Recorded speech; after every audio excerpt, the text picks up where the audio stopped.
it's me, Hiroka Gameplay 69, and today I'm going to be reacting to a Ricardo Mystics video. I heard these guys are pretty good, and you should definitely follow their socials and stay tuned for more. Let's watch.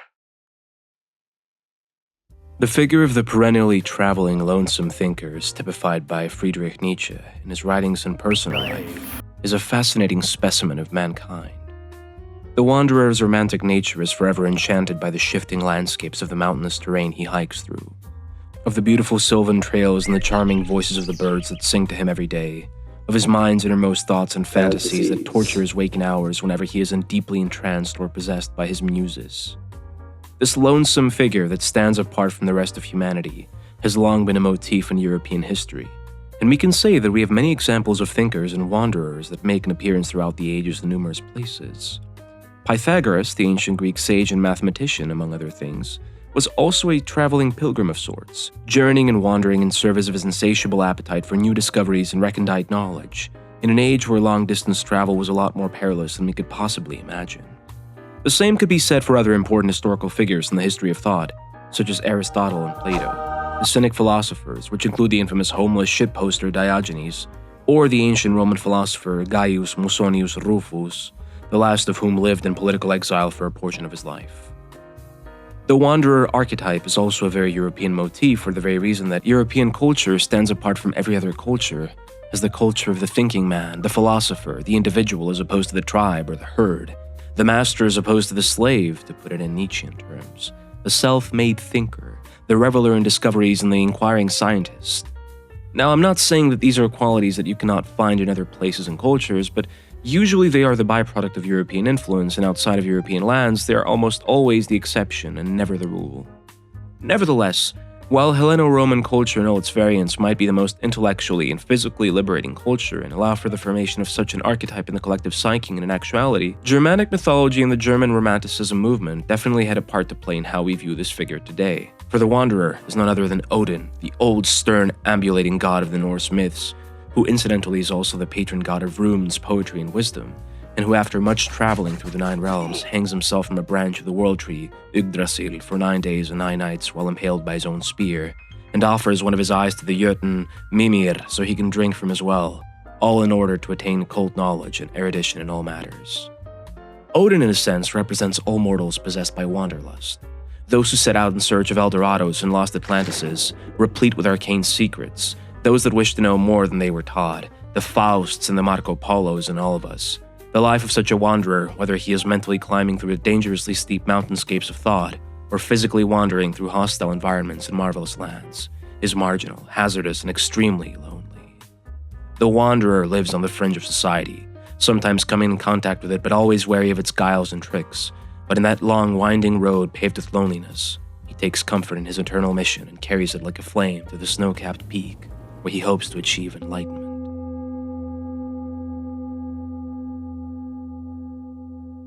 But while Odin wishes to attain knowledge in order to prevent or prolong the existential threat that is Ragnarök, many wanderers simply travel for the heck of it, as the journey is always more important than the destination, and the destination is usually nothing more than one's own burial plot.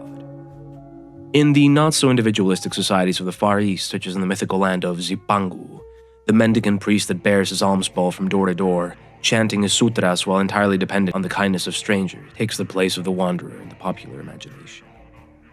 It is a self-imposed mendicancy, as priests are not required to do such a thing by most Buddhist sects, and is therefore similar in spirit to the wanderer's desire to obtain knowledge, albeit in this case it's more like release from attachment or moksha. Beggars are admittedly uncomfortable to deal with, and we often associate such behavior with scammers or marginal groups that are usually not very civilized or pleasant to be around. We live in a world where your value is measured by how productive or beneficial you are to society, and where no inherent value is placed on anyone solely as a human being who breathes, eats, shits, breeds, and dies, so perhaps it is difficult for a lot of people to understand how can someone decide upon such a path in life, at least when it does not arise from the willingness to be a burden to others and scam them. But the simplicity and frugality of existence that come from living such a life, especially after the Industrial Revolution was in full force in the land of the rising sun, and the increasing urbanization that brought about new decadent habits that impinged upon many traditional ways of life, was refreshing and mentally stimulating to those looking to clear their head of modern decadence and embrace the Zen precepts. Furthermore, the modernization of Japan and the rapid absorption of foreign elements also led to new movements in art and literature that even the most quote-unquote conservative Japanese could not dispense with. After the end of the Second World War, the European stylistic and thematic influences would merge with the hopelessness of the Japanese youth to create a new literary movement called the Buraiha, or the decadent school that would influence the man himself, Kimitake Hiraoka. But more on that in a future video. This is my favorite part. I know I like Ricardo Mystics. Please subscribe. But even before the war, decadence had creeped in, even if you were a meandering beggar priest or a hobo that resembles one. Incipit, Taneda Santoka. Taneda Santoka was the pen name of the celebrated mendicant priest, poet, and drunk, Taneda Shoichi. In the West, he's not a very well-known figure in the realm of poetry, as he's often overshadowed by such giants as the famous haiku poet Matsuo Basho. But Taneda was also a haiku poet, albeit one heavily influenced by Western styles and ideas, as well as his personal experiences and lifestyle. To give an example of his poetry as compared to Basho's, I'm sure a lot of you have heard or read Basho's famous frog haiku. An ancient pond, a frog leaps in, the sound of water splashing. Well, Santoka's poems can sometimes be more like, the sunlight is filtering through the trees, cicadas' cries caress my ears, I just took a fat shit. This wonderful writer of excremental verses was born in 1882 to a wealthy family in a small village in Yamaguchi Prefecture as the first of 5 children. His father, Takejiro, was a brazen womanizer and was often negligent of his family, something that must have left a lasting influence on the young and impressionable Shoichi, but more so on Shoichi's mother, Fusa, who could not handle the philandering of her husband and eventually threw herself into a well, offing herself when Shoichi was only 11 years old. He must have remembered that scene quite vividly ever after. He was playing with some friends, and as he came back to the well, he witnessed his mother's corpse being pulled up. The well was later filled up and everything was covered up as if it had never happened. But for Shoichi, this traumatic experience would never stop haunting him. Until his dying breath, he would carry his mother's mortuary tablet wherever he went. Meanwhile, his father thought long and hard about his wife's dramatic passing and made the incredibly responsible and mentally mature decision to plow more hoes and leave his kids with their grandmother. The happy family illusion was dispelled for good and things would never be the same. A few years later, Shoichi was a grade A student and even got together with some friends to publish a literary magazine while he was still in high school. He was frequently attending poetry meetings, started writing his own haikus, and even aspired to enter university and do things with his life. Life was looking up. In 1903, at the ripe age of 21, he was accepted into Waseda Daigaku, one of the most prestigious universities in Japan, and started majoring in literature. His poetry was actually admired by his peers, and he made a lot of friends through literary circles. Additionally, this is when he adopted his pen name, Santoka, meaning fire on the mountaintop. The characters that make up the name are taken from the Chinese Na-Yin system found in Feng Shui and symbolize creative energy and passion, while the 56th hexagram from the I Ching, a well-known 9th century BC Chinese divination text, is Lu, meaning journey, and the 2 trigrams that make it up are fire and mountain. Even the name of the region in which he was born, Yamaguchi, contains the kanji for mountain. There's a lot of symbolism in why he chose the specific nom de plume, why he accepted it as part of himself and made it his destiny. Unfortunately or fortunately, during his university years, he also developed an extreme fondness for alcoholic beverages, and the drunk in him was born. Before long, he would drop out of Waseda, citing mental illness as a reason, whereas the truth was probably a lot simpler. His father had been mismanaging the family funds by spending a little too much on his young mistresses, which in turn meant little to no money for the little turd. Honestly, this whole situation, coupled with his mother's untimely death and an inherent propensity to mental illnesses, were probably enough to drive him nuts, and he probably did have a mental breakdown, but it wasn't the sole cause of his dropping out. 2 years later, in 1907, Takejiro, now a little pressed for money, liquidated his ancestral holdings and acquired the Yamanosake brewery under his son's name, hoping to turn some profit while also avoiding responsibility. Shoichi was 25 years old when his father basically forced him to manage the business while he was out prowling for pussy. And considering that Shoichi already had drinking problems, acquiring a sake brewery was kind of a massive dick move. His dad's solution for his son's unrestrained alcoholism was to settle down, get married, and stop being a whiny bitch. Also, he wanted to secure that dowry, ka-ching ching chong. But even though Shoichi was not really interested in taking a wife, asserting he'd sooner take the vows of a monk, His father arranged the marriage with the family, and before long, our boy Santoka was a married man, his bride being the wonderful Sato Sakino, in which he had absolutely zero interest. Nevertheless, a year later, she was with child, and thus Takeshi was born. No, not that Takeshi. Abandoning your family must have run in the Taneda blood, since Shoichi never really cared for his wife and son all that much. He was getting wasted, publishing literary magazines left and right, making the acquaintance of poets and other literati, composing haiku, and not managing his father's business. After gaining more poetic recognition, Shoichi realized that the sake had gone bad in the brewery's vats, while his father was too busy spraying liquid into other kinds of vats, so the business finally went bankrupt in 1916, after which Takejiro fled in hiding to God knows where, and our unlikely hero traveled to Kumamoto with Sakino and Takeshi, where with the help of his friends he opened up his cozy little bookshop, Garakta, a word that normally means garbage but written with the characters signifying many elegant amusements. 2 years later, his younger brother Jiro also committed suicide. From then on, he was to begin his life as a wanderer. In 1920, at the behest of her parents, Santoka divorced Sakino and left the store behind, seeking employment in Tokyo. After working for a few years and making good money, he eventually gave in to his defeatism. Along burdened by an unhappy childhood, a sensitive and melancholic nature, an alcohol addiction, the suicides and deaths in his family, a general sense of existential dread and purposelessness. And for numerous other reasons that only he himself knew, Shoichi stood on some train tracks and waited for the oncoming train to hit him. The driver stopped in time, Shoichi was pushed out of the way unharmed, and a stranger took him to a nearby Zen temple, where Santoka took the tonsure in 1925 at the age of 43. And although he was initially put in charge of a temple, he soon grew tired of the monastic life and wished to travel far and wide, beg for his living, drink for his pleasure, and write poetry out of creative necessity. He later wrote this in his diary: "Creating haiku and drinking are my life. Without them, I would have killed myself." And indeed, the train incident was not to be his last suicide attempt. In 1935, he tried overdosing on pills and must have struggled with suicidal thoughts for the remainder of his life. But his two loves, haiku and sake, were always there for him, both in his loneliness and in the presence of good company. And just like his spirit was free and his alcoholism often knew no bounds, he was equally free in his poetic output. In 1913, while still a family man, Shoichi, or better said, Santoka, officially became the pupil of the innovative poet Ogiwara Seisensui, who incidentally was 2 years younger than him. The traditional haiku poem consists of 3 lines, alternating between 5, 7, and 5 syllables, and contains a word that is related to one of the 4 seasons. For instance, in the Basho poem I recited earlier, the frog is a seasonal word related to spring, or the word shigure, often encountered in the poems of Santoka, meaning a rain shower that occurs in late autumn or in early winter, is obviously a reference to those 2 seasons.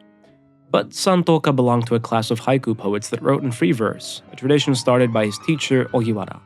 Syllables and seasonal words were not important anymore.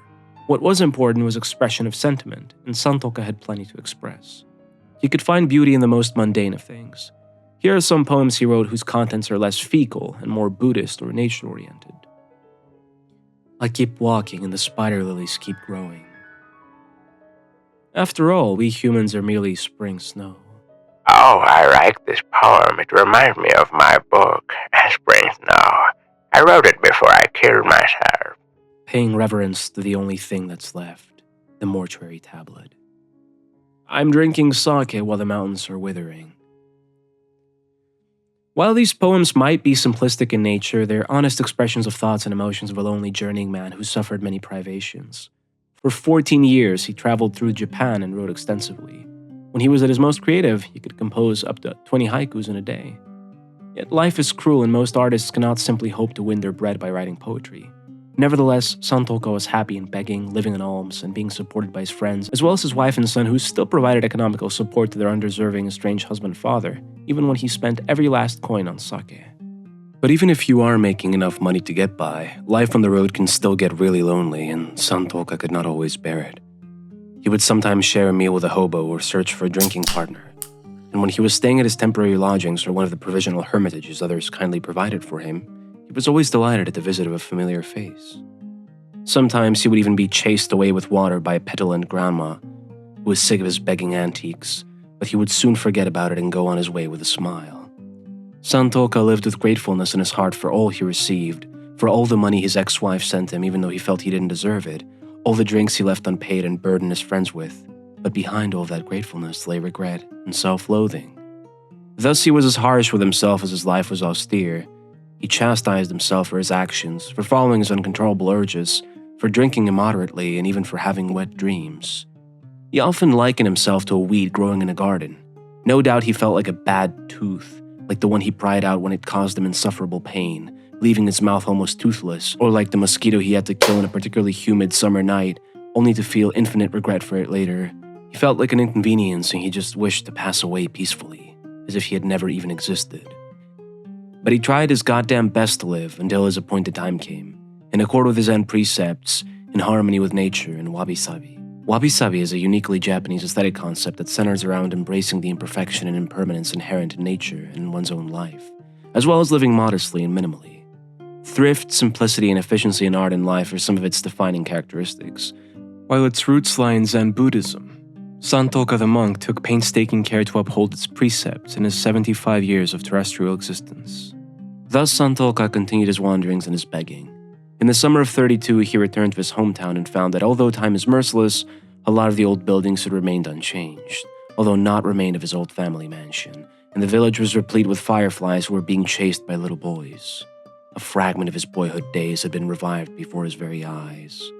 By now he was extremely dirty and his sandals were worn out. He walked a little more and came to the threshold of the house of his younger sister, Shizu, who recognized him immediately. Shizu welcomed him, poured sake for him, prepared a meal and gave him a warm bed and roof over his head. But she dared not tell her kids that they were the nephews of this ragged hobo, for that is what she thought of him, and she felt shame, and she didn't want anything to do with him for fear of what the neighbors might think. So the next day, after he ate his breakfast, Shizu begged him to leave after loading him with sake and giving him some coin. Santoka cried as he walked away. He'd gone back to his hometown only to get shooed off by one of his only surviving relatives. The warmth was gone. Only ghosts of better days and wells of loneliness and sorrow lingered here. Soon after, he wrote the following poem.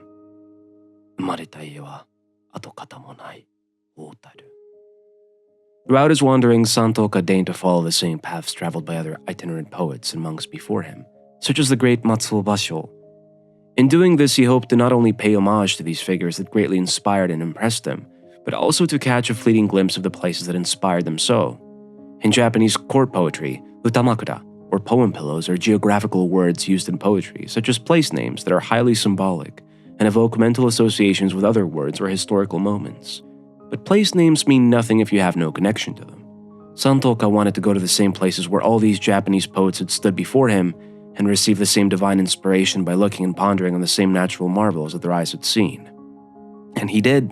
For he practically traveled all over Japan and composed a haiku for many natural sights and the impression they left on him. After all his travels, Santoka was just another old man in beggar's clothing, and time was trying to erase him like his old manner. He was toothless, unkempt, and decrepit, and he was told he only had about a year to live. But he had long been aware of his own mortality, and he decided to make the most of that year, writing poetry, drinking sake, and conversing with his pals. But he couldn't travel as extensively as he was able to before, so with the help of his friends he found a place to settle down, the final temporary shelter that would house his weary body and mind, the Isoang, or the One Grass Hermitage.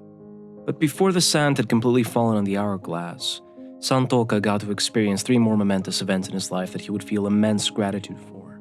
The first was the first and final visit of his son, Takeshi, who had a family like his father and who was working as a coal miner.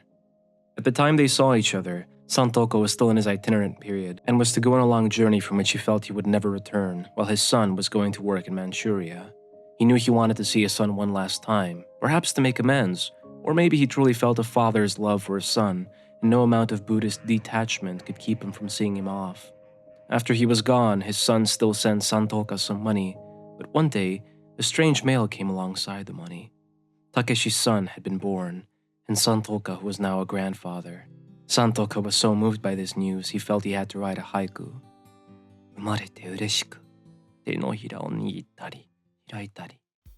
Finally, Somokto, or the Pagoda of Grasses and Trees, his life's work and the first poetic collection of his that was to see the light of day, also came into existence. It was like his second child had been born, but this time he was the mother. When he held the beautiful handmade cover in his hands, he felt true mirth, more so than when he was getting wasted with his friends. A few months later, Santoka drank a bunch of sake and passed out as usual in his hermitage. His friends were holding a poetry discussion right by him. The next morning, he was found dead. He died exactly as he'd hoped for, peacefully after having drunk, surrounded by talks of poetry and the melodious voices of friends. I lament the fact that he didn't really write a death poem, a Japanese tradition that stretches back a full millennium, but I suppose many of his poems reek of mortality and his own sense of foreboding and doom, so in a sense they could be counted as such. Santoka could only express his essence when writing haiku, drinking and walking. He could do nothing more than live out who he was, and he seemed to have applied the maxim inscribed in Apollo's temple in Delphi, Gnothise Afton, or know thyself, to his life. Santoka knew himself, and in a Zarathustrian manner, he became what he was, and died having achieved that. Marginal artists are so interesting for the mere fact that their life is just as much of a piece of art as the works they produce. Their being is the stuff of great works, and a source of inspiration for any other art-suffused being, like a beautiful marble block ready to be shaped into an Aphrodite of Milos, or a Nike of Samothraki. And in these cases, art shapes the artist more than he does the art. Just like in the case of Mishima, Santoka's life is his art. Or, if you haven't watched this video, go watch it right now. It's a true masterpiece and it's about me. They cannot be thought of separately, so if you'd like to read some of his poetry and experience his life, grab a copy of the Somokto, pour yourself some sake, and prepare to wander to an older Japan caught between wars and radical changes. Regardless of whether you'll enjoy his writings or not, I think you can still take something valuable away from his mode of living, like abandoning your family and getting wasted, going on super dangerous journeys with almost no money or belongings. Or alternatively, in the super high consumer age we live in, we can try to enjoy the things that bring true peace to our minds while we are too damn sidetracked by pure garbage and brain rot to care about. And now that a new, even more nihilistic era is dawning, we see ourselves reflected in the thought and art of these poetic maîtres more than ever. I'll close today's video by reading 2 final Santoka haikus. Anyhow, I'm being kept alive amongst the weeds. When I'm dead and gone, it will rain on the weeds. This has been Jack Lacotomy of the Lacotomistics channel. If you like this video, subscribe for more, drop a thumbs up, follow our socials, check out John's artwork, and stay tuned for much, much more. Until then, dear viewer, assuming you're not lobotomized, don't forget to lacotomysticize your senses. And one more thing, if you ever see a beggar on the road, or better yet, a gypsy child, don't think twice. Kick it in the nuts, steal its money, and run. That was a pretty good video. I'll definitely subscribe. You can find me on OnlyFans. It's IRofSebastian69. And of course, subscribe on my YouTube for more quality content. Hiroka Gameprays, out.